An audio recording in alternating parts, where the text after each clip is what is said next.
Ahojte, volám sa Lenka a dnes by som vám chcela ukázať a povedať o mojej konkrétnej skúsenosti s dvoma papiermi. Oba sú to akvarelové papiere a aby sme nestrácali čas, tak už vidíte, ako sa začala malbička. Dnes nebude až tak dôležité, ako to bude vyzerať na záver, pretože chcem vám ukázať, ako sa ktorý konkrétny papier, teda tieto dva, ako sa správajú v priebehu maľby, to znamená, ako nesú vodu a ako posúvajú pigment, ako sa vedia vysporiadať aj s väčšou dávkou vody. Na ľavej strane vidíte papier, ktorý sa volá Strathmore.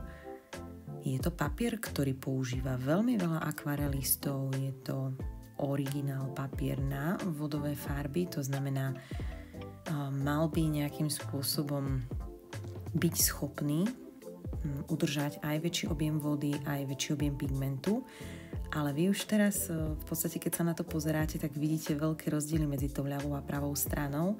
Na tej ľavej strane je povrch hladší, na pravej strane je papier zrnitejší, má väčšiu textúru. A to nie je jediný rozdiel. Na pravej strane máme bavlnený papier, teda zo 100% bavlny. Je to papier Saunders Waterford, je to anglický papier. A už hneď takto v úvode vidíte, ako ten papier na pravej strane tú vodu necháva akoby stále nad tým povrchom. Nevsiakla sa okamžite do toho papiera, a za každým, keď príde nová vrstva vody a pigmentu, tak ako by sa len zamieša tá voda na povrchu. Kdežto na ľavej strane vidno, ako sa už ten pigment vpil, ako sa voda vsiakla, pigment rovnako a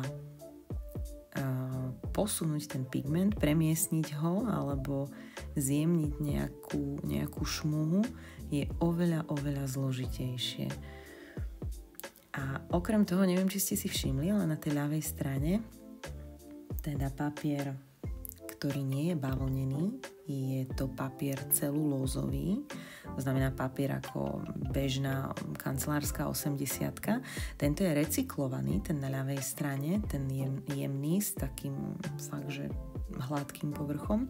On je z recyklovaných materiálov, z recyklovaného papiera, to znamená, síce je to trieda A, to znamená tá najvyššia beloba alebo belosť tých recyklovaných vláken, ale stále je to z veľmi veľkej časti celulózový papier a teda chová sa ako každý iný celulózový výrobok. A vy vidíte, že len druhú alebo tretiu vrstvu nanášam na tej ľavej strane a už sa na tom povrchu tvoria okrem takých akoby fľakov, tak verím, že to vidíte, najmä v tej centrálnej časti okolo toho bledého miesta, tam, kde bolo najviac vody, tak tam sa už tvoria v podstate také žmolky. Úplne presne také isté žmolky, ako keby ste dali dieťaťu malovať na papier a nebude to nejaký extra papier, bude to obyčajný tvrdší papier, dáte mu štetec, prvýkrát vodu a on tam hneď urobí dieru po 2 minútach, lebo tá celulóza skrátka nie je schopná uniesť toľko vody. Tento papier je viac gramový, on je možno aj 300 gramový, na ktorý sa pozeráte. V skutočnosti nie je takto biely, on je taký trochu do žlta, ale tuto pri tom prepálenom svetle ten odtieň nie je vidieť, ale je to celulóza, to znamená, že sa chová, nechcem povedať ako servítka alebo toaletný papier, ale v podstate ten povrch nie je pripravený poradiť si s toľkým pigmentom a s toľkou vodou. To znamená, ten povrch sa začne znehodnocovať a žmolkať. A vy už teraz vidíte, okrem toho, že sa tam narobili žmolky, také malé, fakt, že tmavo síte ďobky, bodky, tak vidíte aj to, že ten pigment, tá farba, ktorú som tam naniesla, tak v tej časti, na ktorej teraz ukazuje ten môj prst, v tej ľavej časti, tak tam na tých 2 lupeňoch sa už vytvorili také akoby škvrny, akoby také mapy. To znamená, že ten farebný pigment, vidíte, že ja už nie som schopná ho posunúť nikam. Už sa s tým v podstate nedá nič robiť. Tuto je taký bližší záber, aby ste, neviem, či to vidieť, ale tie žmolky tam vidieť, ak chcete, tak ich určite vidíte. Je to ako naozaj naoberaný papier v strede. Áno, už to bude dokonca vidieť aj ako sa mi to pod tým štecom presúva kade-tade, tie žmolky. Kdežto v tej pravej strane, ak sa pozriete, tak neviem, ktorá vrstva je to už, ale ja stále za každým, keď pichnem do toho kvietka na tej pravej strane, tak stále vidíte, že sa tá farba rozpíja, to znamená, tá voda je stále na povrchu, stále sa dá s tým pigmentom pracovať. Teraz som sa tak zasekla, pozerám, že kde som, čo som. Áno, pokračujem na tej pravej strane, kreslím také tenké linky a vidíte, ako sa za každým tá čiarka farebná, ktorú tam dám, tak za každým, ako by som maľovala po mokrom povrchu, a on je naozaj mokrý, on je schopný uniesť strašne veľa vody, aj farebného pigmentu, teda s ním sa dá do nekonečna pracovať. Samozrejme, už to postupne bude zasychať, aj to zaschne, ale ten spôsob maľby na takom papieri, to je niečo neporovnateľné.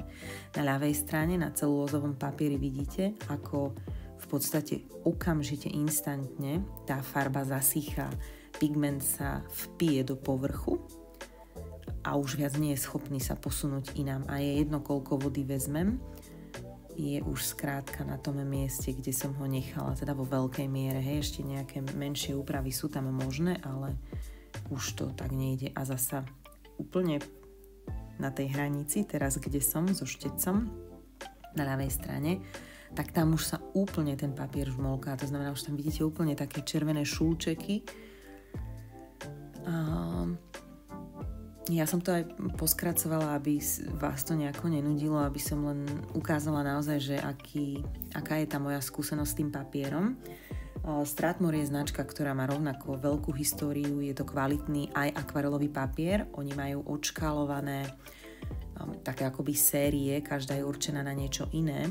Tento môj sketchbook, do ktorého som kreslila, teda maľovala aj ten tulipán, aj túto kvetinku, veternicu, tak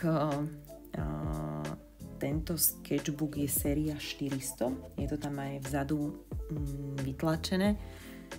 Len doplním, že teraz keď sa pozrite na tú ľavú stranu, tak je to ako by som maľovala fixou. Je tak okamžite suchý, ten papier už je v podstate plný toho pigmentu, tej vody a už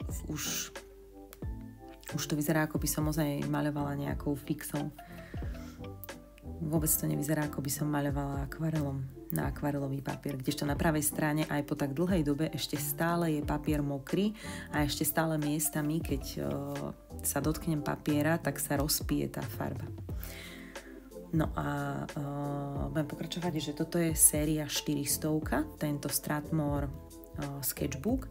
Je to taký A6-kový ležatý formát a ono je to na sketchbook veľmi fajn a ja nespochybňujem, že niektorým výtvarníkom sa s tým aj dobre pracuje.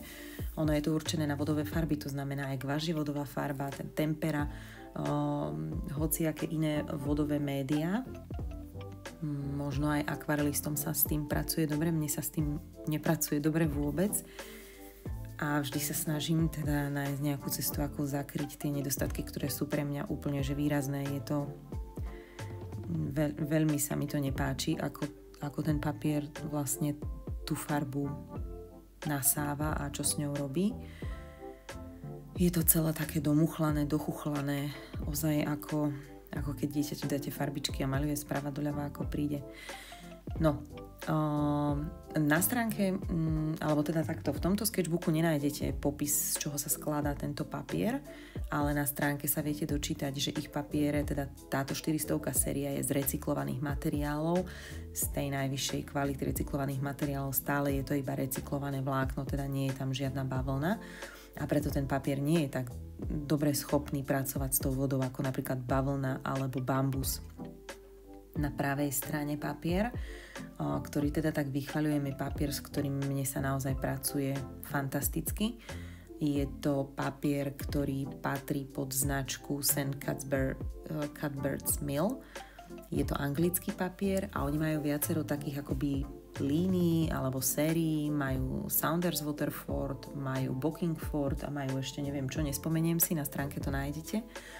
Na každom z tých papierov si viete dohľadať, vždy keď si kúpite blok, tak z čoho je papier zložený, aká je tá prímes, aký je ten pomer tých zloženín. Samozrejme, obidva tieto papiere, ktoré tam vidíte, sú bez nejakých ustaľovačov a kyselín, teda sú to prírodné papiere. A ja teraz sa vrátim zasa k tej ľavej strane, lebo na tom videu to teraz dobre vidieť, ako sa vodou snažím posunúť ten pigment preč, pretože som zamaľovala príliš veľkú plochu a vidíte, že ten papier je už tak zničený, už je tak kučeravý, že už to v podstate ani robiť nemôžem, už sa len musím vyrovnať s tým, aké to je, lebo bojím sa, že mi tam zostanú dierky. No a späť teda k tomu Saunders Waterford papieru. Takže je to anglický papier, ako som spomínala, máte tam vždy popísané zloženie, toto je 100% bavlna, je to 300 gramov, ak sa nemýlim, 300 gramov, áno, na metr štvorcový, to znamená, tá gramáž je rovnaká. Je to zastudená lisovaný, ja mám rada zastudená lisované akvarelové papiere, to znamená, že tam je priznané to zrno, tá zrnitosť, nie je úplne hladký. Zahorúca lisované vodové papiere majú hladšie povrchy. To je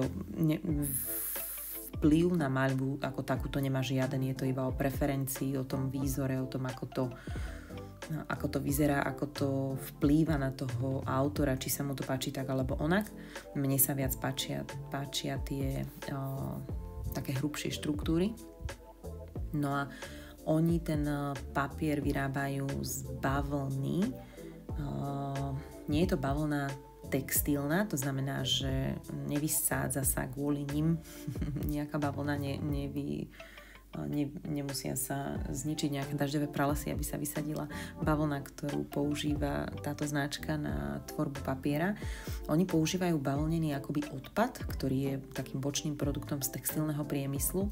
Keď sa už bavlna nedá spriadať, ale stále na semenách bavlny ostáva strašne veľa bavlnených vláken, tak sa ešte odbavlňujú tieto semená a tento bočný produkt už nie je síce vhodný na spriadanie, ale tie vlákna dĺžky nejakých 6 a menej a plus minus centimetrov sa používajú presne na výrobu nejakých papierov, na výrobu nejakých polotextilných vecí, servítok, utierok, cenných papierov, do peňazí, do vár z čoho.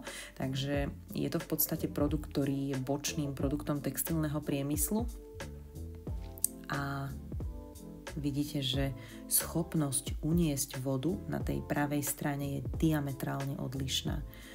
To ani nevyzerá, ako by oba boli akvarelové papiere. Na tej ľavej strane už máme vlastne v tej centrálnej časti okolo toho bieleho miesta také blatíčko. Ja neviem, či to je vidieť, teda či vidíte, čo myslím a čo stále popisujem, ale už je ten papier naozaj tak zničený, že ak by to nebol môj sketchbook, tak to proste len zahodím do koša a už s tým nič nerobím. Ale nakoniec som to teda dokončila nejako zdárne a výsledok ste videli na Instagrame a bude ešte ďalšie video o tom, ako opraviť takúto maľbu, ktorá možno nie je podľa vašich predstav. Teraz už v ľavej časti vidíte, ako vyberám žmolky, tie úplne zničené časti, ktoré sa odtrhli od toho povrchu z toho Strathmore papiera. Každopádne, ak by sa vám zdal papier Waterford drahý, nedostupný, existujú alternatívy, ktoré sú úplne hodné kvalitného prémiového umenia. Je to značka Arches, alebo teda Archies, na Slovensku bežne dostupná. Dajte vedieť, čo si o tom myslíte, či súhlasíte, aké sú vaše skúsenosti. Pa, pa!